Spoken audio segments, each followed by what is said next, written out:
It's hard. It's frustrating. There's things that are going to happen. You're going to get punched in the face. You're going to get sick. You're going to have breakups. You're going to have people let you down. You're going to have people steal from you. You're going to have friends let you down. You're going to make mistakes, and everybody's going to see it and laugh at you. All of these things are going to happen. You have to build yourself into someone who can continue to execute regardless of what's happening around you. And if you can do that, it doesn't matter what's happening around you. It doesn't matter if they're laughing. It doesn't matter if they're making fun. It doesn't matter if the weather's bad. It doesn't matter if the economy's bad. It doesn't matter if your parents don't approve, or your wife or your girlfriend or your husband. It doesn't matter if you keep executing, because eventually you will find yourself in the place you set out to be, okay? That's the game. What is up, guys? It's Andy Frisella, and this is the show for the realists. Say goodbye to the lies, the fakeness, and delusions of modern society, and welcome to reality. Guys, today we have Q&AF. That's where you submit the questions, and we give you the answers. Now, you could submit your questions a few different ways. The first way is, guys, email these questions into askandy@andyfrisella.com. Or go on YouTube in the Q&AFs, ask your questions in the comment sections, and we'll choose some from there as well. Other days, we're going to have shows within the show. This is not a single format show. We're going to have CTI tomorrow. That stands for Cruise the Internet. That's society, culture, comedy all mixed together. We try to deliver the news in a different way. We speculate on what's going on, what's true, what's not true, and then we talk about how we, the people, have to solve these problems going on in the world. Other times, we're going to have real talk. Real talk is just 5 to 20 minutes of me giving you some real talk. And then we have 75 hard verses. 75 hard verses where people who have completed the 75 hard program come on the show. They talk about how their life was before, how their life is now, and how they used the 75 hard program to transform their mental state, which transform their reality. All right, if you're unfamiliar with 75 hard, it is the world's biggest, most popular mental transformation program. It is the initial phase of the Live Hard program, and you could get both of those programs for free at episode 208 on the audio feed. There is also a book available at andyfrisella.com called The Book on Mental Toughness.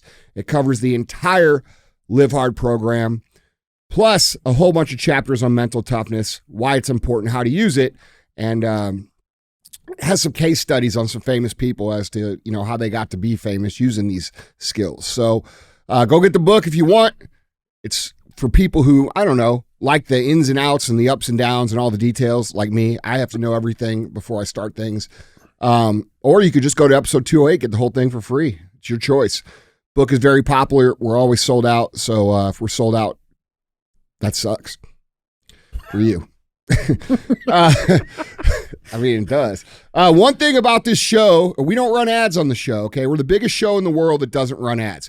I am an actual entrepreneur. I run actual companies, and I finance this show myself. And the reason for that is because I don't want anybody telling me what I can and can't say. And in exchange for that, I ask very simply that you help us grow the show by sharing it. A lot of you guys listen, you habitually listen, and you don't help us. You don't share the show, okay? So don't be a hoe. Share the show. All right, and, you know, buy our shit. You know what I'm saying? We'll just throw that in there. That's that. As a reminder, yeah, and by the way, if you do want to support us, you could buy these First Form energy drinks at your local convenience store, grocery store. And if they don't have them, ask them what the fuck is going on. What kind of operation are you running here? Can't be a good one. Clearly not. Let's see. MFCEO project coming back. I just want to remind you guys of that. We'll have some announcements on that very soon. If you're unfamiliar with the MFCEO project, it is the first podcast before Real AF that I did. It was the #1 business podcast in the world. Not much changed there. But also, it was the #1 overall show for a long time. So we're bringing that back. And the reason I'm bringing it back is because I feel that I'm needed to teach the younger generation the skills of winning. And we're going to do that. So if you're interested in getting the new MFCEO project, it will not be available on iTunes or YouTube. It's going to be available on an app. When I launch that app, I will announce it through my email list. So go get on my email list. Subscribe to the Andy Graham. You get a little motivational writing, a little tactical knowledge every day to your inbox. Plus, you'll get notified when the MFCEO project drops. So I'm excited about that, bro. Yeah. Yeah, I'm excited about the things we're doing different. And, we're lining up testimonials of people who have built 7, 8, 9-figure companies with the skills of the first series. Yeah. That's going to be cool. A lot of things are going to be different. Well, I think what the coolest piece of it too, man, like outside looking in is like, you talk about like, business. That's going to be the interviews and the guests. Yeah. Right? Like, right. It's going to be cool, man, because it's going to be, not just the real entrepreneurs that I know. It's going to be people who have used, like, bro, I talked to a guy yesterday who's got a $300 million company that was talking about how he used to listen to MFCEO when he was fucking, hustling back in the day. So stuff like that. You know what I mean? Well, you talk about what I like about it most is like, you've talked about this before, like how business has its cycles and its evolutions, and like you're in a new phase of business, new to you, right? And so like being able to apply all the shit that you've learned even most recently. Well, look, dude, building a business to $1 million is a set of skills. Building a business from $1 million to 10 million, that's a set of skills. Now, a lot of those skills overlap, but there are skills you need to have. Building your business from 10 to 50 million, that's a different thing. Yeah. Building your business from 50 million to 500 million, completely different thing. So, all of these skills overlap, but it is going to be a lot different. Yeah. It's going to be a lot more knowledge to bestow. I'm excited about it. Word of the day right there. Yeah, bestow. Oh, sweet. So let's bestow them with a little appetizer of knowledge. Let's do it. Just to get people through the week. Well, I got some good ones for you. I know you do. You got 3 good ones for you, as usual. Let's do it. That's a new one for today, too. The what? Usual. Use a what? Usual. Usual. Usual. What does that mean? Usual. Okay. Let's bestow. Guys, Andy, question number 1, man. Let's get into these, dude. Andy, I am in college, and I'm doing excellent, especially compared to last year. I used to party all week long, was able to maintain good grades. I changed it up, and I am 20 years old, and I have completed 75 hard back in November for the first time. I haven't had a sip of alcohol since August. I'm actively doing 75 hard again, and I'm giving it my all. I have aspirations to become a firefighter and a tattoo artist on the side to fill in my days off, but I often feel like I've been spaced out, or that I have little to no interest in doing things. I used to dream of cars, houses, solid family. Now I have a hard time focusing on my purpose and my why. Am I doing the things that I am? How do you recommend getting that fire back? And is it normal that it will get monotonous? Right? Like, did you ever lose that fire of like what you wanted to get and why you wanted to get it, and how did you get it back? Of course. This is a long, hard, intense, brutal journey. You are going to feel like not doing it way more than you're going to feel like doing it once you start to do it. The way you feel about doing it is irrelevant. And every championship person, every successful entrepreneur, every person that you've ever looked up to and said, fuck, dude, I want to be like that. All of those people have learned a very specific skill. They have learned and understand that how they feel about doing the critical tasks that need to be done on a day-by-day basis is irrelevant. All that matters is that you do it. So how you feel about doing it does not matter. There's no trophy for it. There's no reward for it. There's no monetary gain. No one cares. No one cares how you feel. You're the only one that cares. No one cares. So with that being understood, do you want to achieve your goals, or do you want to stay where you are and potentially and most likely go backwards from where you are? Those are your choices. So you can choose to understand that you have to execute at a high level, especially when you don't feel like it, and you will eventually get where you want to go. Or you could say, I just don't feel like it, like everybody else does, and your life will fucking suck. Mm-hmm. That's it. It's going to be hard either way. Either one of those paths is difficult. There's no path in life where you get to skip through the fucking field of daisies with the hummingbirds and the bees and the sun shining on your motherfucking face and everything's going to be great. There's no path to that in real life. Now, how many of the people that live this carefree, skip through the fucking daisies lifestyle actually remain in that position? Very few. If you pay attention, every year they're trying to reinvent themselves. You know why? Because the internet gives people that don't know what the fuck they're talking about a platform to spread things with certainty. And so when they are skipping through the field, even though they have no money coming in and they have nobody around them and everything is, they pretend to know that what they're doing is the right thing for sure. Okay. And that certainty then sucks people in and quite honestly ruins their life, because that person will be on to the next thing next year and the next thing the year after that and the next thing the year after that. And they talk out their ass and don't know what the fuck they're talking about. So here's the thing.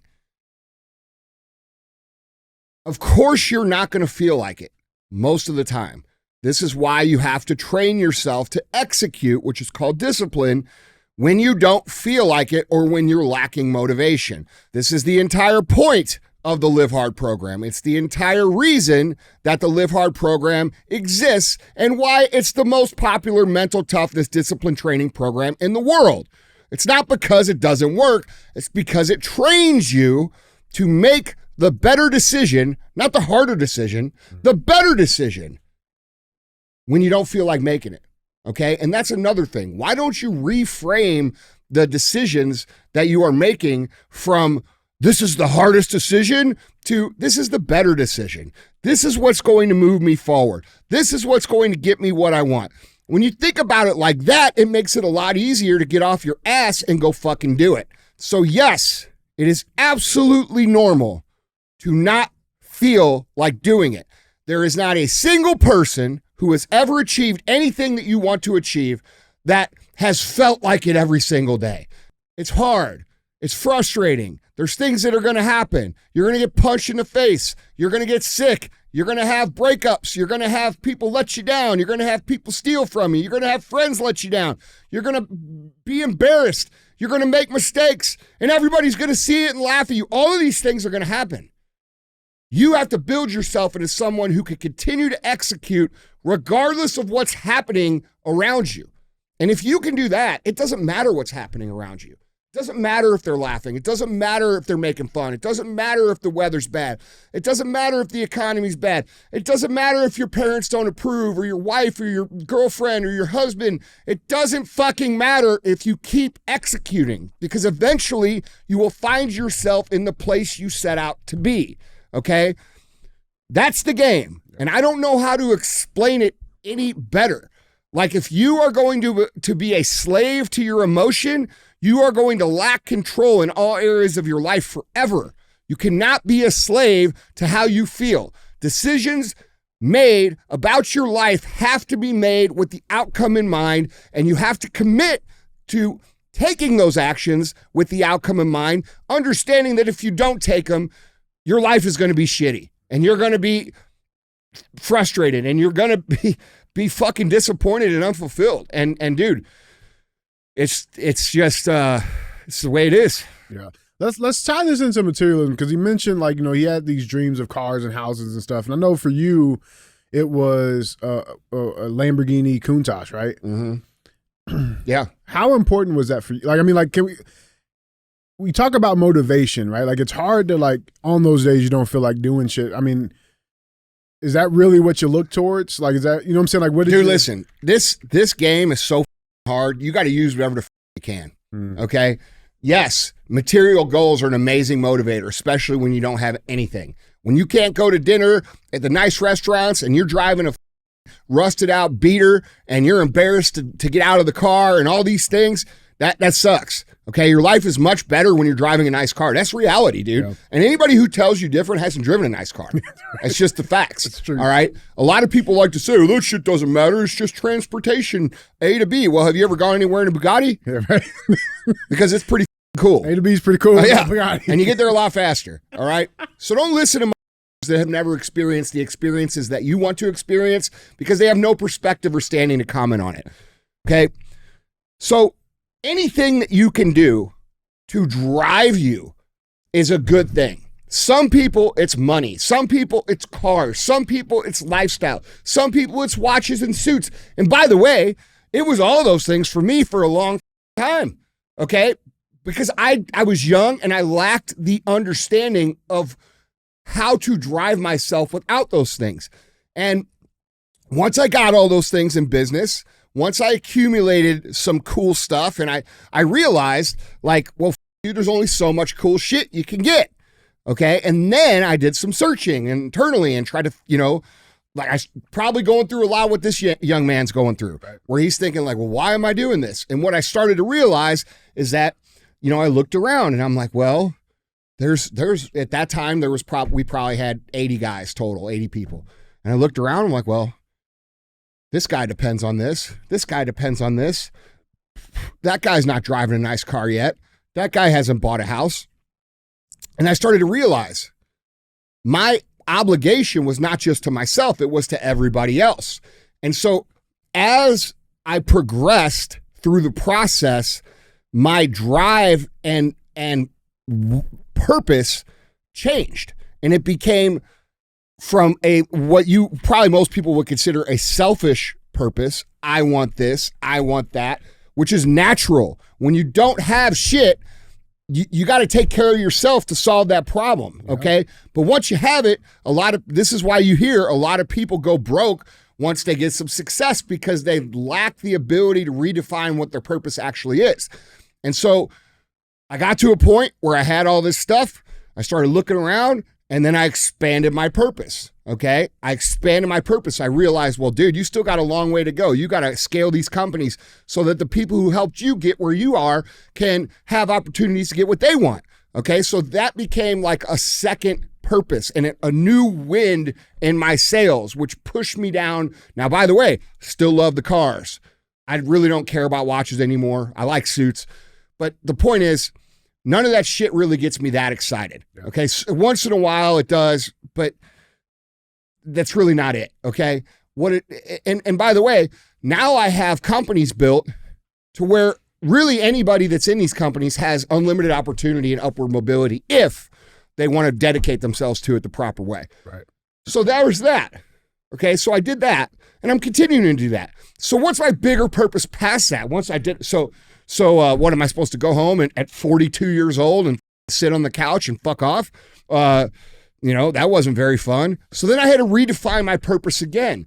And what my purpose became then was, all right, well, what's going on in the world? Well, for the last 5 years, and really now that I've become more aware, it's been the last 100 years, we have lived in a country that isn't what it should be. And the reason it isn't what it should be is because the individuals allow it to be that. So what's that problem? Well, that is a problem that I can help solve, because if we can make the people great and we can make the people skilled and we can make the people high achievers, that makes it harder to control them and they have a better life. If they have a better life, that means the standard is raised. If the standard is raised in the household, the standard can be raised with the neighbor. If the standard can be raised with the neighbor, it can be raised in the community. If it can be raised in the community, it can be raised at the state. If we can raise all the states, we can make the country great again by individual success and accomplishment and the holding of standards. And so when I say personal excellence is the ultimate rebellion, that's what I mean, because our country is only as good as its individuals. So now my purpose has expanded where I feel the need to teach what I know about business and success more in a more pointed fashion so that we can help solve that problem. So this is the scaling of your purpose, which is just as important as scaling your business. Because if you scale into a big business and then you're there and you don't have any purpose, you're going to be miserable. Because, dude, human beings, especially men, okay, no disrespect to the women at all, but men and women are different. And men inherently have a drive to provide, contribute, create, and build things, all right? Protect things and people, okay? And when you take that away and you make them ultra comfortable and you give them all the food they want and you let them live and they don't have any purpose, bro, they're fucking miserable, which is why we have such a mental health crisis with the men in this country. They don't have enough problems to solve, and the problems that they're committed to solving are just them chasing the cheese in the fucking hamster wheel, bro. So we have to acknowledge and become aware of bigger problems that we can solve that will bring us ultimate fulfillment. Okay. So yeah, in the beginning, when you're 20 years old, dude, it might just be, I want cars and I want a watch and I want girls to like me. Then it could be, when you're 30, it could be, hey, I've gotten here. Now I got to bring people here. Okay. And then when you're 40, you're like, well, fuck, I brought some people here. And if they're not here, it's on them because they haven't committed. Then it's what's a bigger purpose and a bigger purpose. And like for me, dude, that's just how it's played out. And everybody I know that is ultra successful and doesn't end up losing it or going crazy or having so many mental health issues, they need to be committed. The reason that they're able to function over the course of their life is because they're continuing to redefine what their mission is and what their purpose is. I mean, because I look at you talk about that beginning motivation, but even just to get you to that point where you can start worrying about other people, how much good has come out of having a fucking aspiration of that Countach? Bro, a lot. That's, you know what? People are like, oh, you just wanted the Countach, bro. That's selfish as fuck. Yeah. So you guys know Gary Vee. I love Gary. Gary has been a massively influential person in my life for the last 15 years. Yeah. Awesome dude. He's a great dude and he's hyper intelligent and people do not realize how tuned in that dude is. One of the things that Gary and now we've had a couple disagreements over the course of, the 15 years we've been friends. One of the disagreements was he made a post one time laughing at like people that buy nice cars. And I messaged him. I said, hey, I understand you're from New York and you guys don't drive cars and shit up there, but like, let me tell you about cars. And I told him, that. And dude, he admitted it. He was like, well, that's different. You have a passion for cars. You're not just trying to keep up with the fucking Joneses. Right. Okay. Which is true. But the point of the matter is, you got to be careful not to shit on people's material goals. Don't take those dreams away from people. Like when people have dreams of material shit, don't shit on those. Don't say, oh, that's stupid or that's bullshit or you're just a clown for wanting that. Because, dude, that might be the thing that drives them to the next thing. Mm-hmm. And then drives them to the next thing. And then all of a sudden, dude, like me, you've got thousands of people that are providing for themselves and their families because of the companies that these people have created, which started with just a simple want for some cool shit. Wow. So like, dude, you can't quantify what could actually happen. Bro, Elon Musk, let's talk about Elon right now as an entrepreneur, okay? Elon Musk, as an entrepreneur, bought $1 million McLaren F1 in 1999. Okay. And to spend $1 million on a car in 1999, huge deal. He loves cars, huge car guy. Okay. But I don't know that he's into cars anymore. You know why? Because he decided that his purpose was going to be to go to fucking space. He likes spaceships. Okay? Yeah. Like, he expanded his purpose. But the point is, now this dude employs, hundreds of thousands of people in his different companies because he continued to expand what his purpose was. And I believe he's expanded it again. Which is similar to in line with what my purpose is.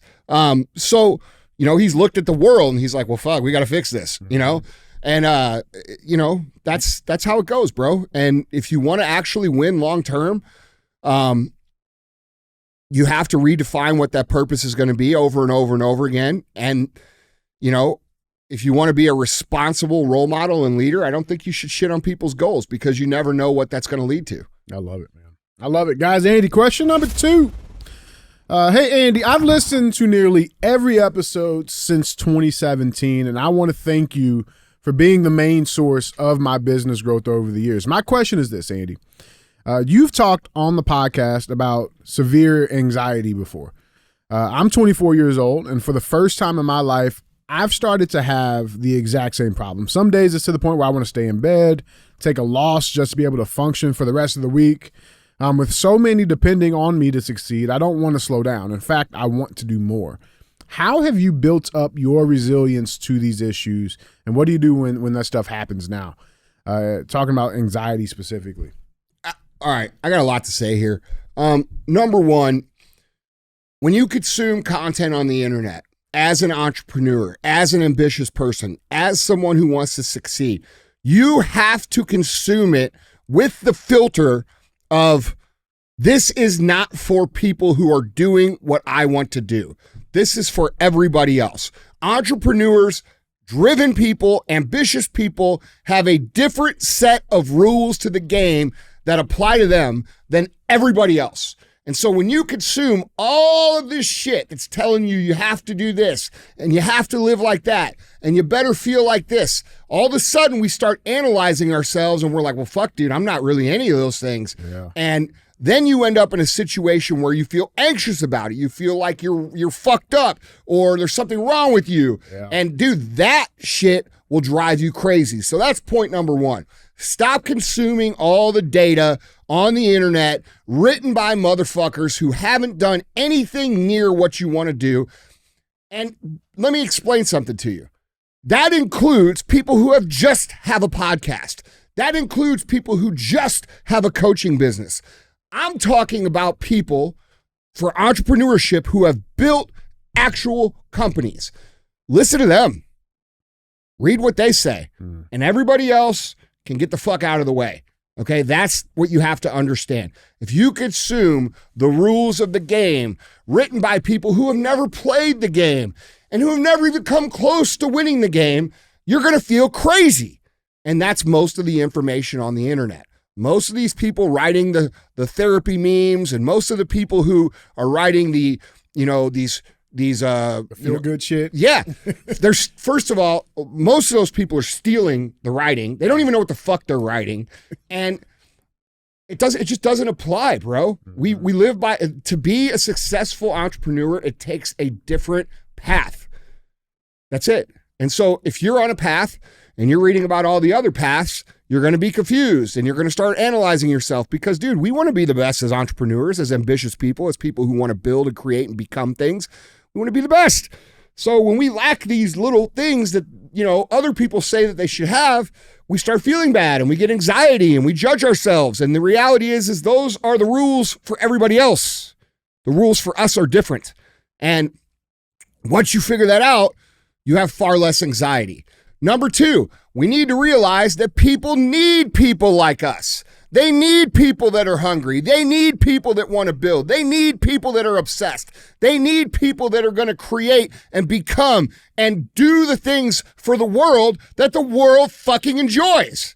Okay, that's building companies, building organizations, achievement that creates careers and jobs and innovations and cures. These things are needed, and guess who they come from? They don't come from all those people. They come from people like us. All right, so you are needed, and you are a fucking different breed than all of those people. And by the way, that's okay. Because without people that thought like us, they wouldn't have fucking anything. All right, so understand your obsession is needed. Your imbalance is needed. Your drive is needed. Your ambition is needed. All of it is needed. So that's point number two. Point number three is when ambitious people do not have a detailed plan to work, they feel anxiety. Okay? So I would ask yourself, do you have a detailed plan to get up and work every single day and do these things every single day? Or do you just have some abstract vision that maybe one day you want to create? Because if you had a fucking day by day detailed plan of the execution, that you would be too busy to feel anxious. For real. So those are the three things that I think really help me when I start to feel anxious. Usually the reason that I start to feel anxious is because of the first part where I'm consuming information that you ain't supposed to be consuming. Yeah. Right. Or the third part, I'm not clear on the steps I need to take. Whenever I have a problem that needs to be solved, I get the most anxiety when I don't know the answer or don't have a plan. When I create the plan and I know that the plan will equate to an answer, even if it takes a year, I don't have the anxiety about it anymore because I know the solution. All right. So with that being said, you have to realize that warrior mentality, builder mentality, creator mentality, intense mentality is needed. It's a fucking need of civilization and society. It's always been there, and it's a very important role. And we have dealt with the condemnation and villainization of these traits for a very long time. All right? Intentionally. Why do you think they don't want you to achieve anything? Right. Why do they think they want you to be? There's multiple reasons. But the point is, none of them are valid. And you are definitely in the right for wanting to go create shit. But other than that, dude, you know, anxiety typically is a normal ebb and flow of just being a human being. And if you learn how to listen to it, what it usually tells you is get off your ass and go solve this problem. Okay. Yeah. So it's a flag of like, yes, it's a signal. It's a signal. Bro, back in the day, you know, when you would have the caveman would get anxiety, the reason he would get anxiety is because he didn't have any food. You're right. And he's like, fuck, I don't know where my food's going to come from. So guess what he had to do? He had to go get some food. Okay, these are triggers that cause us to understand that there's a problem, identify a problem, and then go solve it. All right, but we are now inundated with all of this shit in the world that tells us it's wrong to feel any anxiety. Okay, dude, if you start focusing and living your day to feel zero anxiety, you are going to feel a multiple effect of anxiety because you are ultra sensitive to anxiety when it creeps in. All right. If you go through your day and you're like, dude, I'm just going to try to get through my day. I'm going to try to get through my day. I'm going to try to get through my day. And then something happens. Okay. And then all of a sudden you're like, fuck, I can't get through my one day without feeling this. And it causes an overreaction because you have an unrealistic expectation of a normal human emotion, which is anxiety, dude. Mm-hmm. So what's it telling you, bro? Yeah. It's normal. What's it telling you? What's it telling you to do? If you're not where you're supposed to be, you're probably going to feel it. If you're not doing what you're supposed to do, you're probably going to feel it. If you're not living how you're supposed to live, you're probably going to feel it. It doesn't mean there's something wrong. You got to go fix that shit. All right? So that's my answer on that, dude. Like it's something that everybody goes through. It's something that is fairly normal for most entrepreneurs, but it typically comes from not understanding what to do, not having a plan, having unrealistic expectations about anxiety, consuming the wrong information, and then thinking it's wrong to be a driven, ambitious human being, letting people convince you that it's wrong. It's not wrong. It's required in society. Bro, even just thinking about that for a second, like the people who tell you like, oh, you know, you're not supposed to have any anxiety. They're telling you to ignore all of that warning signs to do it, which creates more. Like, bro, it's so wild. Listen, it's the predatory therapist industry at this point. Okay. They have convinced people that having any kind of anxiety means that there's something wrong with them. Yeah. And that they need, and by the way, what are they trying to do? They're selling you something. And I can't think of a more disgusting way to make money than to convince people they have a problem that they don't actually have and then charge them money to solve it. Okay. Or convincing someone that they are mentally broken when in reality, they're just not doing what a human's supposed to do, and then charging money forever to pretend like they're broken. Like, dude, I can't think of a more scummy, low-life way to make a living. It's just my opinion. Yeah. You're not broken, bro. You're built for it, and you need to go do it. Love it, man. I love it. Guys, let's get to our third and final question. Question number 3. Hi, Andy. I just like how they put there. Hello. Greetings. Greetings. I love the show, and I've been listening to it for years, and I've taken so many lessons from it. My business partner and I opened up our practice in December of 2023 and have been collecting north of $100,000 a month. Great growth, but hungry for more. With that, we've begun hiring people to help with the day-to-day operations and tasks. Unfortunately, one employee brings a lot of personal issues to work through her mood, effort with tasks, and sometimes messages saying she won't be into work that day out of the blue. We rely on her to take stress off of our plate. When she is there and on point, she's the best worker ever. But when she isn't, it frustrates both of us and puts more on our plate. We do the best to lead by example, discuss expectations, but these issues do present. She's our first hire, so we are new to having someone work with us. Any help on what to do? Fire her. Don't give up on her yet. Need some advice. Okay, first of all, it's important to understand why this is happening. If that's your first hire and that person, as you say, is an awesome employee, which I would have very strong arguments against this, but you, because you don't have experience, say that this person is awesome. She's awesome, right? So let's just go with that. Okay. This person is the best employee ever. I would bet that you have pointed to that person with the rest of your team and built them up many, many times. And now you have a problem of hubris and ego in that person, and they are leveraging you and your goodwill, thinking that they are untouchable. So you have a big problem here. The reason this is a big problem is because if that person is your highest performing person and you have pointed to that person as your highest performing person, then your other employees are going to adopt the behavior of this person. And in reality, you don't want any of your employees to adopt the behavior of this person, regardless of how well they do the thing that you hired them for. Because just like you said, now you're dealing with all this other bullshit. You created this out of your inexperience, and that's no fault of yours. You don't know what you're doing. Most people don't when they make their first hire. But let me let you into this person's mind. That person thinks this.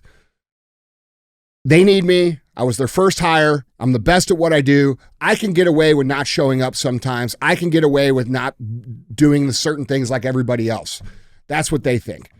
So, what are your options? Well, your options are you can either get that straightened out and you can explain to them why it's important and the reason it's important. And the reason it is important is because that person has been made an example for the other employees to follow. And if that person isn't doing things the way that you require people to do things, nobody else will either. And if you can explain that to someone, sometimes they will correct their behavior because they're not aware that they're actually a cancer to the culture and the operation of the business.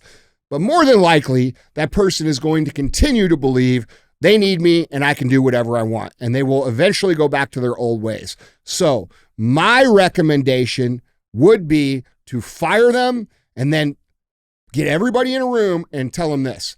I don't give a how much you sell. I don't give a how good you think you are.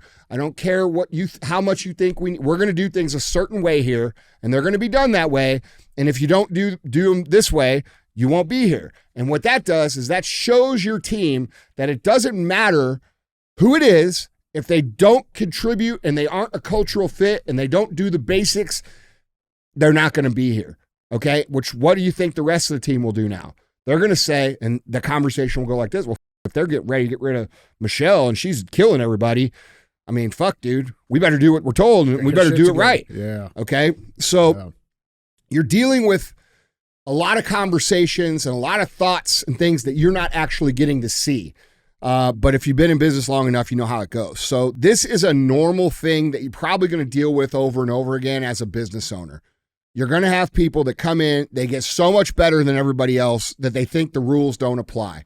And the problem with that is that it destroys your culture. Because if you let them do that and don't let anybody else do that, your team's not going to respect you. They're not going to respect the company. They're not going to respect the mission. They're not going to go to bat for you. They're not going to work hard. They're going to say, well, fuck that. That's a different standard. People like to play by the same set of rules. And the reality is if that person's doing that now, and do you want them doing that when your business is 20 times bigger? Right. You see what I'm saying? Right. So my advice would be if I was, if you were hiring me to consult your company, I would say remove this person, explain to the team why, use it as a culture building lesson, And the reality is, dude, you know, your other employees probably hate that person because they got to come in and do all this shit, and that person's getting away with this other shit. They're probably like, "Who fuck Michelle?" Yeah. You see what I'm saying? Right. Good riddance. Yeah. And then what if you don't do anything about it, they say, "Well, fuck Michelle and DJ. That's DJ's little pet. F him. He's letting her." So they lose respect for her and you and the company and the mission, and things don't go well. So that's my answer. I wouldn't put up with it. I have put up with it in the past, and every time I've ever put up with it, I got burned every single time. So from now, I don't put up with it anymore. Yeah. It is what it is. I was going to ask you that because I feel like that also leads into, you know, I guess just emotions in business, right? Like as a operator owner, right? Like how hard was that to have to get your heart out of these emotional? Because like, bro, like, yeah, you want to care about people, right? Like, how hard is that? It's harder when you don't have degrees of separation between you and the people in your company, because people will pull on your heartstrings and your good nature. They'll know that you have a good heart, and they'll use it against you, dude. Every time. Yeah. Bro, I had a person one time come to me, and I'm just going to give you an example of the kind of shit that you'll deal with. I had a person come to me one time and tell me that they were sick and they couldn't afford their medical bills. The medical bills were $8,000. Okay. And $8,000 from where I'm at in life can make a big impact on their life. Not on for me, I don't even notice it. Yeah. Okay. I paid the medical bills, and a week later, the person quits. Okay. And then I call over to the department that they were in, and I said, what happened here? And the person had missed or left early in the last 12 months, 60 days. Shit. 60 days. Okay. Which I was infuriated why that was even tolerated in the first place. So I walked into my brother's office and I said, "You're never going to fucking believe this." And I told him the story, and he said, "No fucking way." And I said, "Why?" He goes, "That person came to me and asked me for $5,000 and I gave it to him 2 weeks ago." Oh shit. Yeah. Man. So, and because we're good people, yeah, bro, you understand, and we care about people, that's the kind of shit people will do to you. They don't care. They don't give a fuck about you. They, you know, now in my case, I think that's a very rare, exception to the rule from the people that we work with. For sure. But it happens. No, listen, I can tell you this shit happens all the time, bro. You can't allow people to have an inch because they'll take a fucking mile. And you got to be careful. You got to be careful who you let in your, dude, I was talking to my buddy earlier today in the car world, and he has a guy who won a $1 billion Powerball. Shit. Okay. And I commented back, or I texted him back. I said, "Well, dude, I hope he understands how to push the scammers and the crooks and the this and that away, because they come, bro. They come." And people, you know, when you're a good person and you want to help people and you want to do right by people, and people start to figure out that that's genuine, they will line the up to take advantage of it. And it's disheartening. It's frustrating. It makes you feel like a idiot. But at the end of the day, you know, when I die, I want to be able to say I did the right thing. Yeah. You know, and that's how I look at it when I look back and I say, God, you're stupid for doing those things. But really, dude, that's on people like that. Yeah, it's not on you. Yeah, right, you know what I'm saying? Right. Like, it still pisses you the fuck off, especially when these people go out in the real world and pretend like they're such great people. You know what I'm saying? Mm-hmm. But it is what it is. And you know, getting back to the original question, you can't tolerate bad behavior just because people produce high value when they're there. And when you said, "Oh, that's a perfect employee," that's a terrible employee. Fucking terrible. You think it's good because they can sell some shit or they can do some shit. That's a terrible employee that will ruin your fucking business if you allow employees like that to exist in your company. So my advice to you would be to walk in and say, "Thank you for everything that you've done. but these things are unacceptable, and they're unacceptable for this reason. And if these things can't get fixed, and by fixed, I mean never ever fucking happen again, and you can't step up and lead the rest of the team with your actions and how you perform, then we are going to have to part ways right now. And that person's going to be, they're going to get defensive. They're going to be like, well, I'm your best, blah, blah, blah. And if they do that, fucking fire them. Get them out. Yeah. Right. Yeah. Immediately. Now, if they say, hey, I never thought about it like that, man. I'm sorry. I'm making you look stupid, aren't I? If they say something like that, now they're getting it. Okay. And you could give that person a chance. But if they automatically go to, oh, I'm the best, well, you. I don't give a fuck. I'd rather work with people that are good people that aren't as skilled and teach them the skill than someone like you who thinks they're the best and acts like a fucking dong bag. Yeah. You know what I'm saying? So, yeah. Yeah, that was real shit, man. Yeah. I love it. I love it, man. Well, guys, Andy, that was 3. Yeah. Don't be a hoe. Share the show.